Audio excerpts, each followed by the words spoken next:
Good afternoon, boys and girls, and welcome back. This is the second video that I'm posting, and today we're going to be reading Chapter 8 of our book, The Night at Dawn. Before we read Chapter 8, though, I want to review a little bit about Chapter 7 and give you some information that I didn't give you before. It's hard to read. Let me put my glasses on first. Much better. Much better. Okay. In Chapter 7, when Jack was reading the book about that room they were in, that was the room that had the sacks of flour and the barrels of wine. While he was reading, he read from the book, and it said, this door, and he was talking about that trapdoor that they found in the floor, leads from the storeroom through a secret passage to a precipice over the moat. And I never told you what a precipice means. Now, precipice is not a first grade word, but I'm going to show you the word anyway. This is precipice, and I want to tell you what that word means. A precipice is a very steep rock face or a cliff. So the passage that they went down when they were in that room led to a cliff. This would have been really good information for Jack to know when he hung outside the ledge, because he didn't realize he was actually on a cliff. Okay, Chapter 8, The Night. Water filled Jack's nose and covered his head. His glasses fell off. He grabbed them just in time. He coughed and he flailed his arms. Flailing your arms is where you're like, your arms are moving around like that because you're trying to like steady yourself. In this case, he was flailing his arms because he was trying to swim. Jack! Annie called from above. I'm in the moat, said Jack, gasping for air. So he was like out of breath.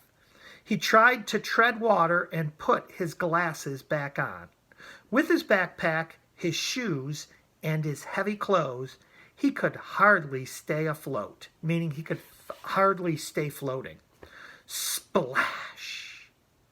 I'm here, Annie sputtered. Jack could hear her nearby, but he couldn't see her. Which way's land? Annie asked.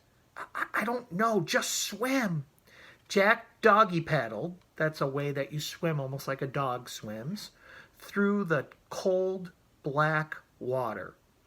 He heard Annie swimming too. At first it seemed as if she was swimming in front of him. Then he heard a splash behind him. Annie? He called. What? Her voice came from in front, not behind him. Another splash. It was behind him. Jack's heart almost stopped. Crocodiles? He couldn't see anything through his water-streaked glasses. Annie, he whispered. What? Swim faster. But I'm here. I'm over here near the edge, she whispered. Jack swam through the darkness toward her voice. He imagined a crocodile slithering after him. Another splash, not far away. Jack's hand touched a wet live thing. Ah! He cried. It's me. Take my hand, said Annie. Jack grabbed her hand. She pulled him to the edge of the moat. They crawled over an embankment onto the wet grass. Safe. Another splash came from the moat waters. Oh, man, Jack said. He was shivering. He was cold, and he was like shivering all over. His teeth were chattering. It's where you're so cold your teeth are going like this. He shook the water off his glasses and put them back on. It was so misty he couldn't see the castle. He couldn't even see the moat, much less a crocodile. We made it, said Annie. Her teeth were chattering too. I know, said Jack, but where are we? He peered at the foggy darkness. Where was the drawbridge? And the windmill? And the hawk house? And the grove of trees? And most importantly, the tree house? Everything had been swallowed up by the thick, soupy darkness. It was so dark they just couldn't see through it. That's what that means. Jack reached into his wet backpack and pulled out the flashlight. He pushed the switch. No light. They were trapped, not in a dungeon, but in the still, cold darkness. A horse's whinny. Just then the clouds parted. A full moon was shining in the sky.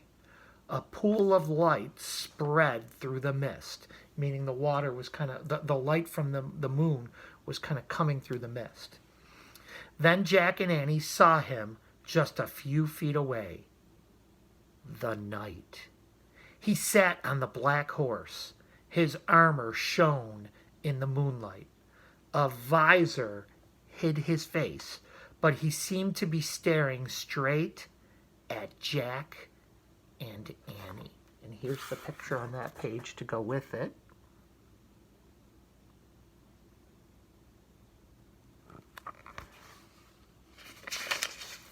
And that is the end of chapter 8. So chapter 9 for tomorrow is called Under the Moon. And we'll read that tomorrow. Now, before I go, I will be making some other videos today. But before I end this video, I have a homework assignment for you. Now that you've listened to me read, I want you to listen to someone else read. There's a website. It's in one of the apps, or you can just log into it. It's called storylineonline.net. I'm going to hold this up for a second in case moms or dads are there.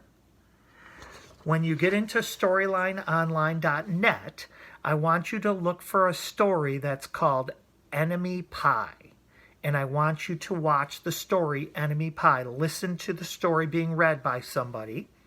And then later on, we'll have a little discussion about it. So the story is Enemy Pie.